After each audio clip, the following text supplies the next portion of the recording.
একটি ঘনকের সম্পূর্ণ পৃষ্ঠের ক্ষেত্রফল 48 বর্গমিটার। ঘনকের কর্ণের দৈর্ঘ্য কত? অপশন ক দেওয়া আছে 2√2 মিটার, অপশন খ 2√3 মিটার, অপশন গ 2 মিটার, অপশন ঘ 2√6 মিটার। প্রশ্নটি এসেছে BCS 49। তো প্রশ্নটা কি সলভ হবে তো দেখে নিই।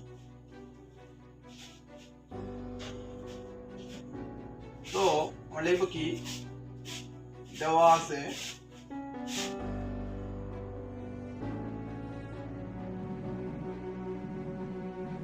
ঘনকের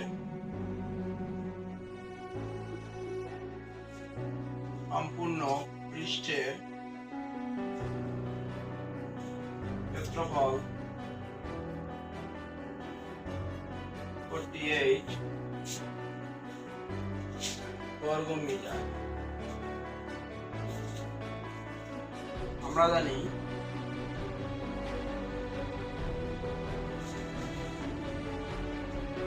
ঘনকের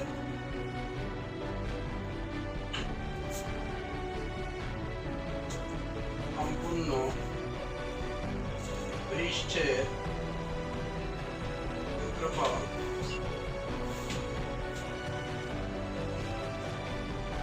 6a² বর্গ একক। তো 6a² = 48। তাহলে করবো a² = 60 ইনটু আছে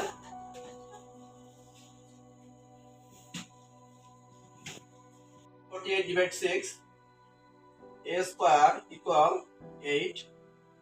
इसका बड़ा দিব √8, অতএব a = 2√2। অতএব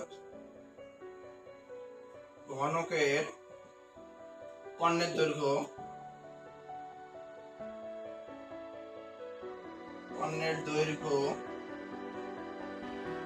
√3a একক।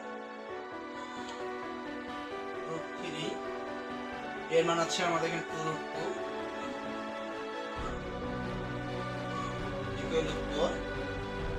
2√6। आंसर হচ্ছে